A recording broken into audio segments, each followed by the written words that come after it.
महादेव कहते हैं कि अकेले जीना आ ही जाता है, जब साथ देने वाला इंसान ही बदल जाता है जो चालाक बनकर दूसरों के दिल और जज्बातों से खेलते हैं। यकीन मानो एक दिन खुद खिलौना बनकर रह जाते हैं। कभी उनकी कदर करके देखो जो तुम्हें बिना मतलब के प्यार करते हैं। कभी कभी उनसे भी दूर हो जाना पड़ता है जिनके साथ हम जिंदगी गुजारना चाहते थे।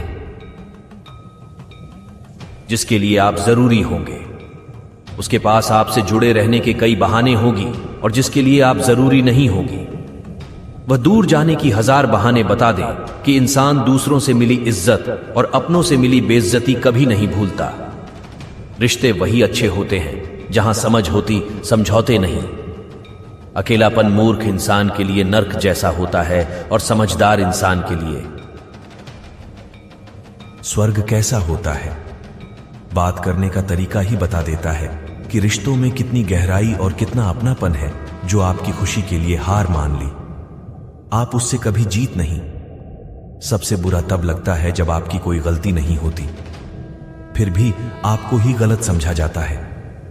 कम बोलने वाले सिर्फ उन्हीं के सामने ज्यादा बोलते हैं जिन्हें वह दिल से पसंद करते हैं।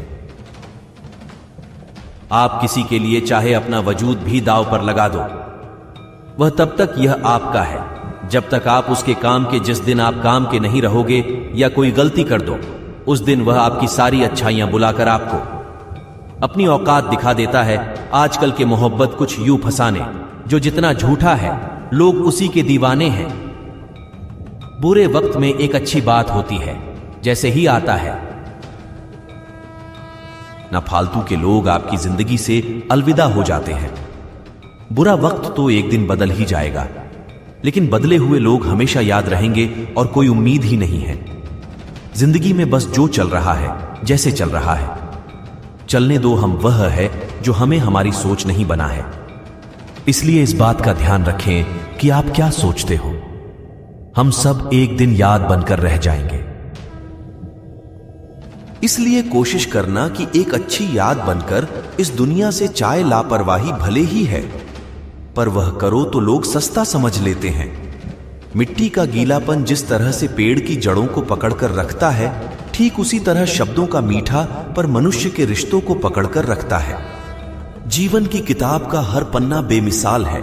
कुछ में उनकी याद है, कुछ में उनका ख्याल है। मेरे रिश्तेदारों ने मुझे कहा खुद पर की करना। फिर मैंने उनसे पूछा कि आप मेरी तरह की सेवा होगी। खामोशी से भी नेक काम होते हैं। मैंने देखा है पैरों को छांव देती इंतजार। अगर लंबा हो तो चलता है, पर इंतजार करें। तब आपको अपने वर्तमान में ध्यान केंद्रित करने की जरूरत होती है। आज के जमाने में ज्यादा अच्छा होना बिल्कुल भी अच्छा नहीं है। किसी के लिए इतना भी क्या टूटना कि खुद के लिए मुस्कुरा ही ना पाऊं। कितनी अजीब बात है ना, लोग कुछ पल खुश रहने के लिए पूरी जिंदगी दुखी रहते। जिंदगी है तो आसान कैसे होगी, और अगर आसान होगी तो फिर जिंदगी कैसे होगी। एक गांव में किसी आदमी के पास बहुत सारी गाय थे। वह गायों का दूध बेचकर अपना गुजारा करता था। एक बार उनके गांव में कई महात्मा आए और वहां यज्ञ करने लगे और वृक्षों के पत्ते पर ओम नमः शिवाय लिख रहे थे। वह व्यक्ति रोज अपनी गायों को चराने ले जाता था। एक दिन एक गाय ने ओम नमः शिवाय नाम लिखा, पता खा लिया। शाम को जब सभी गाय वापस अपने बारे में चली गई, तब वह गाय ओम नमः शिवाय बोले। अभी सारी भाई मुझसे बोली, ये तुम क्या बोल रही? तो वह बोली, ओम नमः शिवाय नाम रूपी पता मैंने खा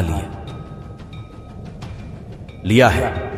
ऐसा लगता है यह नाम मेरे अंदर समा गया है, मेरा अहंकार चला गया है। ऐसा कहकर भागा। ओम नमः शिवाय, ओम नमः शिवाय नाम जपते सभी से बाहर कर देते हैं। तो उसने देखा कि वह गाय के बाहर खड़ी है। उसे वापस भाड़े के अंदर करते हैं, परंतु बाकी की गाय उसे सींग मारकर वापस बड़े के बाहर कर दी थी। उस व्यक्ति को कुछ समझ नहीं आता कि सभी गाय से दूर क्यों कर रही है। इसे कोई बीमारी तो नहीं हो गई? कहीं ऐसा ना हो कि गाय के चक्कर में मेरी सभी गाय बीमार हो। वह व्यक्ति रात को उस गाय को जंगल में छोड़ा था। जंगल में वह एक चोर को वह गाय मिलती है। वह उसे दूर गांव में ले जाकर किसी किसान को भेज देता है। वह किसान भी देखता है कि यह गाय सारा दिन ओम नमः शिवाय जागती रहती है। अब किसान उस गाय का दूध बेचकर अपना गुजारा करने लगा तो ओम नमः शिवाय के नाम के प्रभाव से उस गाय का दूध अमृत समान हो गया। दूर दूर से लोग उस गाय का दूध लेने आने लगी और उस किसान के घर के हालात सुधरने के मंत्री वहां से गुजर रहे थे। तब वह किसान के घरों के किसान ने उन्हें उस गाय का दूध पिलाया। वह दूध पीकर मंत्री किसान से बोले,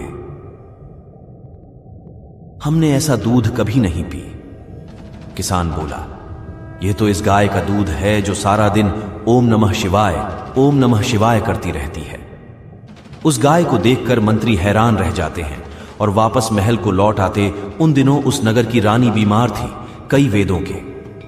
बात भी ठीक नहीं हुई तो राजगुरु बोले कि रानी को तो भगवान ही बचा सकते हैं। तभी मंत्री ने राजा को उस गाय के बारे में बताएं। राजा को इस बात पर विश्वास नहीं हुआ।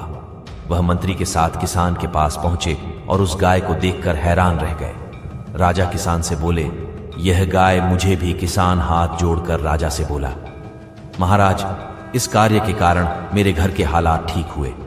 यदि यह गाय मैं आपको दे दूंगा तो मैं फिर से भूखा मरने लूंगा। राजा बोला, मैं आपको इस गाय के बदले इतना धन दूंगा कि आपकी गरीबी दूर हो जाएगी। तब किसान ने खुशी खुशी गाय को राजा को दे दिया।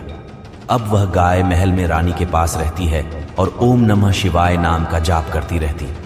ओम नमः शिवाय नाम की आपको सुनने से और उस गाय के अमृत रूपी दूध को पीने से रानी की सेहत सुधरने लगी और वो धीरे धीरे ठीक हो गई। अब राजमहल में राजा के साथ रहने लगी। उस गाय की संगत में सारा गांव ओम नमः शिवाय का नाम जाप करने लगा। ओम नमः शिवाय नाम के प्रभाव से एक पशु राजमहल के सुखों को भोगने लगे। इस कहानी समय क्या सीखने गाय ने महादेव। किस राज्य की संगति में जितने भी लोग आए उन सबका जीवन सुधर गया। इसलिए ऐसी संगति चुनी है जिससे आपका जीवन आगे बढ़े और ऐसा व्यक्ति बने जिसकी संगत में सब रहना चाहिए और आपकी संगत का असर दूसरों पर अच्छा प्रभाव वाले। दोस्तों, आज की वीडियो में बस इतना ही। मिलते हैं अगले वीडियो में, तब तक अपना ख्याल रखिए। हर हर महादेव।